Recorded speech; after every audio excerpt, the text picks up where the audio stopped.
How to upgrade Spotify Premium on iPhone. Let's get started. Launch your Spotify app. Make sure you have already logged into your account. You'll land to the home page. Now at the bottom, you're gonna find an option. Navigate to the option of Premium. Here you're gonna find all the Spotify available premium plans: individual, student, duo, and family. You can just check out these. As if right now using app, you won't be able to upgrade to the Spotify Premium. So what you have to do is close this, launch your preferred browser, head towards the website of Spotify, type in spotify.com. You'll be directed to the official website of it. Now provide your Spotify account's credentials and log into your account. Once logged in, you'll be directed to the home page. Now at the very top, you'll see the option of Get Premium. Click on it.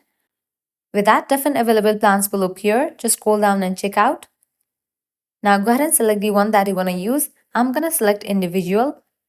Click on try free for 1 month. There is 1 month free trial period. After completion of 1 month, you will need to pay certain amount. So select your payment method.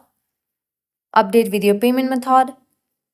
Once you do that, you'll be good to go. You're gonna get 1 month free trial. After completion of 1 month, you'll need to pay certain amount for the premium. So this way you can easily upgrade your Spotify premium in iPhone. This was really simple and quick process. If this guide was helpful, don't forget to like, share, and subscribe to our channel. Thanks for watching.